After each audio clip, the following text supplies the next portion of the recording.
여러분 안녕하세요. 부동산 부투칠성 김하인쌤입니다. 자, 화연인의 민박 오신 것을 환영합니다. 화연인의 민박은 기출문제를 박스형 문제로 변형해서 영업합니다. 민박 자료는 네이버 밴드 공지사 민법 김하인쌤이 있습니다. 그리고 아직 구독자가 아닌 분은 구독 버튼을 꾹 누르시면 보다 더 좋은 서비스로서 보답하겠습니다. 자, 오늘은 민박 37일째입니다. 자, 일단 유치권 저당권 종합문제를 보겠습니다. 1번 유치권 또는 저당권 설명 틀린 겁니다. 자, 기억에서 채무자가 유치물을 직접 점유하는 경우 그럼 이건 채무자에게 물건을 돌려준 겁니다. 이때는 유치권 인정 안됩니다. 다음 채권자는 자신의 간접점을 이유로 유치권 행사할 수 없다 해서 맞는 말입니다. 그러니까 간접점유는 제3자에게 직접 점유를 맡겨야 가능하고 이처럼 채무자에게 직접 점유를 맡기면 이건 그냥 물건 돌려준 거라 유치권 행사되지 않습니다. 자, 니은 경매 개시 결정 등기되기 전이죠. 전에 이미 그 부동산에 관해서 유치권 취득했다. 그러면 경매 등기 전에 취득했죠. 그럼 제일 끝에 매수인에게 자기 유치권을 대항할 수 있답니다. 그러니까 매수인에게 유치권으로 대항할 수 있는가는 저당권이 아닙니다. 가압류 등기가 아니에요. 체납처분 압류 등기가 아닙니다. 경매 개시결정 등기 전후입니다. 또는 경매로 인한 압류 효력 발생 전후입니다. 여기 빨간색 박스가 경매 개시결정 등기 전에 유치권을 취득했죠. 그럼 제일 끝에 대항할 수 있답니다. 다른 것에 절대 혼동하지 마세요. 예, 디귿은 일괄기매 충분대. 자, 저당권 설정자로부터 저당 토지에 대한 용의권 설정받은 자, 제3자가 그 토지의 건물을 신축한 경우라도 그 저당권 설정자가 그 건물의 소유권을 취득한 경우 저당권자는 토지와 함께 건물에 대해서 일괄기매할 수 있답니다. 그러니까 일괄기매 청구는 저당권 설정자가 건물을 소유할 때 가능하고 제3자가 건물을 소유할 때는 인정되지 않습니다. 자세히 살펴보겠습니다. 자, 일괄매축 먼저 법조문 보겠습니다. 365조 보세요. 토지를 목적으로 저당권을 설정한 후 그 설정자죠. 설정자가 그 토지의 건물 축조한 때에는 여기까지 사선을 끊어요. 자, 그럼 다시 빨간색 글씨 보세요. 토지 저당권 후 건물 축조죠. 그럼 저당권 설정 당시 건물이 있어 없어? 설정 후에 건물이 있고 설정 당시 나대지죠. 그럼 지금까지 결론 법정지상권 발생하지 않습니다. 그럼 건물이 철거될 수 있거든요. 그래서 그 아랫줄에 저당권자는 토지와 함께 그 건물에 대하여도 경매를 청구할 수 있습니다. 그러니까 이 일괄경매는 법정지상권이 인정되지 않을 때 건물 철거를 막기 위해서 인정됩니다. 따라서 법정지상권이 인정될 때는 일괄경매를 인정할 수 없습니다. 그러나 그 건물 경매대가에 대해서 우선 면제 받을 권리가 없습니다. 자, 자세히 살펴보겠습니다. 자, 갑소유 토지에 저당권이 있어요. 그럼 설정 당시 건물이 있어 없어? 건물이 없으니까 법정시상권 발생하지 않습니다. 근데 갑이 건물을 신축하고 근데 저당권자가 돈을 못 받아서 토지 경매를 실행해서 의리 경납받은데 지상의 각 건물은 법정시상권 발생하지 않습니다. 건물이 철거될 수 있으니까 자, 건물에 저당권이 없죠? 근데 저당권자가 건물까지 일괄해서 경매할 수 있습니다. 이때는 토지 건물을 동일인에게 경락을 시킵니다.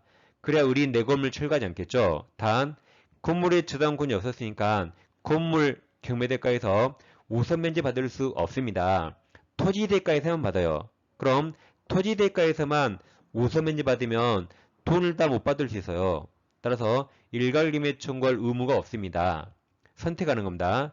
토지만 경매할 수도 있고 일괄경매를 할 수 있고 선택하는 거지 의무가 없습니다. 자, 이처럼 건물에 저당권이 없는데 건물에까지 경매하려면 이 저당권 설정자 갑소유 건물이어야 돼요. 따라서 처음에 갑이 건물 신축하면 설정자 갑소유라 일괄경매할 수 있는데 이게 나중에 제3자 병소유 건물이 되면 이때는 일괄경매할 수 없습니다. 반대로 갑소유 나대지를 병이 빌려서 즉 병이 용의권을 취득해서 병이 건물 지었어요. 그럼 설정자 갑소유 건물 아니죠? 이때는 일괄경매 못합니다. 근데 이걸 나중에 설정자 갑이 소유권 취득하면 이제 설정자 갑소유죠. 이제는 일괄개미할 수 있습니다. 그러니까 설정자 갑 소유 건물만 가능합니다. 자, 정리하면 일괄개미는 첫째, 설정자 소유 건물만 가능하고 제3자 소유 건물 안됩니다. 그 다음 선택하는 거 의무가 아니에요. 다음 건물의 경매대가에서는 우선 면제 받을 수 없습니다. 이 결론을 꼭 기억하세요.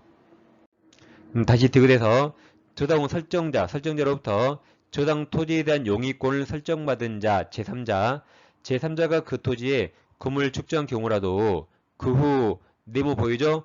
저당권 설정자가 그 건물의 소유권을 취득한 경우에는 저당권자는 토지와 함께 건물에 대하여도 경매가 일괄경매죠. 청구할 수 있답니다. 왜 가능해요? 설정자 소유 건물이니까. 자, 리을 건물 저당권 여력은 특별한 사정이 없는 한 그 건물을 소유를 목적으로 한 지상권 종된 권리에 미칩니다. 그래서 틀린 거라 4번이 정답입니다. 자, 2번입니다. 자, 2번처럼 가불병 사례가 나오고 문제가 너무 길잖아요. 그럼 문제를 읽지 않더라도 밑에 선택지 기역, 니은, 디귿, 리을 또는 1, 2, 3, 4, 5를 봐도 답을 찾는 경우가 많이 있습니다. 한번 해볼까요?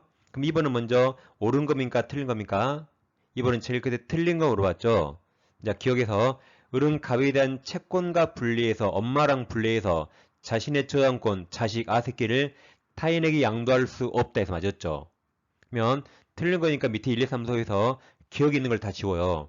그럼 1번 지워지죠? 3번의 기억 지워지죠? 5번의 기억 지워집니다. 그럼 남은 게 2번과 4번인데 2번, 4번에 디귿이 공통이 있죠? 그러죠? 그러면 니은과 리을 보면 답이 나오겠죠?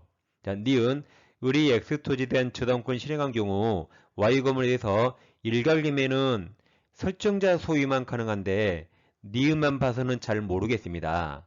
그럼 리을, 자, 리을에서 갑이 토지를 매도하는 경우 을은 그 매매대금, 매매에서 물상대 행사할 수 없다죠. 그러니까 물상대는 멸실례손 공용징수 가능하고 매매나 임대차 못합니다. 여기처럼 매매대금 X 그리고 차임 X입니다. 그러니까 정답이 리을이 들어가다니까 2번이 정답임을 알 수 있습니다. 이렇게 찾을 수 있어요. 이건 다 기출지문입니다. 제가 만든 거 아니에요.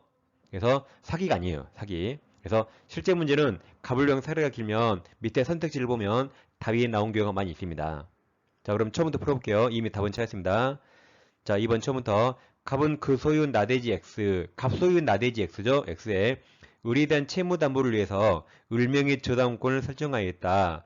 이후 병은 X토지에 대한 건물 Y를 신축해서 소유하고자 갑으로부터 X토지를 임차해서 Y를 완성했다. 완성한 후 건물은 병소유라고 파란색 박스 쳤습니다. 그 다음 Y 건물의 정명의 저당권을 설정하였죠. 자, 틀린 겁니다. 그럼 네모친 세 가지를 잘 보세요. 자, 기억에서 을은 갑에 대한 채권과 분리, 엄마랑 분리해서 자신의 저당권 아새끼를 타인에게 양도할 수 없다. 맞습니다. 야, 니은 을이 X토지에 대한 저당권을 실행하는 경우 경매를 실행하죠. Y 건물에서 일괄경매는 저당권 설정자 갑소유 건물 해야 돼요. 갑소유. 근데 문제 박스에서 건물은 누구 소유죠? 병소유죠. 병소유라 제3자 소유니까 일괄경매를 청구할 수 없다 해서 니은은 맞았습니다. 니 맞았고 디귿 정우 Y 건물에 대한 저당권 실행 경매로 인해서 무가 경락받아 대금 안 나가면 특별한 사정이 없는 한 병의 X토지에 대한 임차권은 건물에 대한 종된 권리죠. 그럼 종된 권리는 경락인 무에게 이전된다죠. 종된 권리 저당권 미치니까 이전됩니다.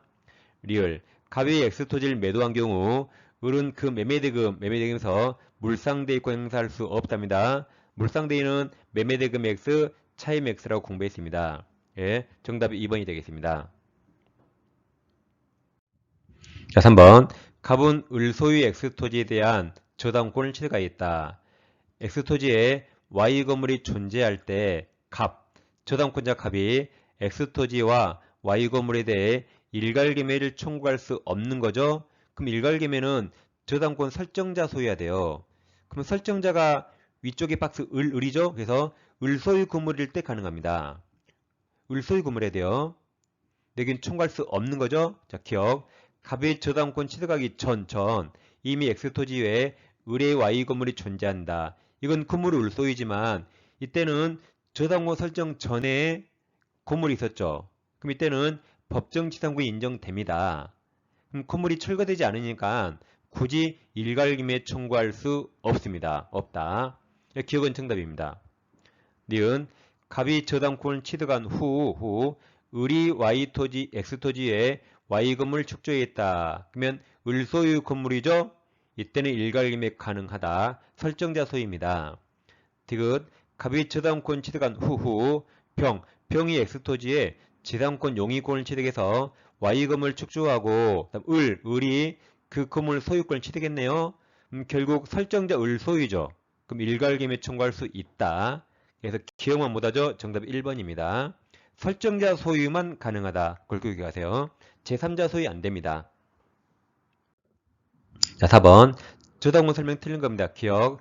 저당권 설정자가 저당권 설정 후 건물을 축조하였으나 경매 당시 누구 소유죠? 제3자가 그 건물 소유를 소유한 때 일괄임해 청구가 인정되지 않죠. 설정자 소유여야만 가능하고 제3자 소유 건물은 안됩니다. 자, 니은 채권자, 채무자, 제3자 사이 합의가 있고 채권이 실질적으로 제3자에게 기속되었다고 볼 수 있는 사정이 있으면 제3자 명의의 저당권 설정 등기도 예외적으로 유효 가능하죠? 맞습니다. 디귿 저당권 설정행위는 처분행위이므로 맞죠? 물권행위. 처분 권리 또는 권한 가진 자만이 저당권 설정 물권행위 할 수 있습니다. 리을 저당권은 피담보 채권 소멸 후 그럼 피담보 채권이 소멸했죠? 그럼 저당권은 무효 말소등기 없이 무효 0이에요. 0 소멸 후 그 말소등기 전에 피담보 채권의 전부 명령이 무슨 말인지 몰라오세요. 한마디로 법원의 명령을 받아 저당권 이전 등기 나왔죠. 그러면 첫째 줄에 저당권 무효죠. 그럼 이전 등기는 너도 무효, 절대적 무효, 0은 0, 너도 무효입니다. 이전 등기가 이루어질 때 특별한 사정이 없으면 그 저당권은 효력이 있다, 틀렸지 효력이 없다, 무효는 무효, 절대 무효입니다. 예, 틀린 거라 기억가리을 5번이 정답입니다. 자, 시간에는 저당권행위가 성보했죠. 저당권은 보통 투문이 나오니까 잘 대비해야 됩니다. 자, 다음 시간에 다시 찾아뵙겠습니다. 감사합니다.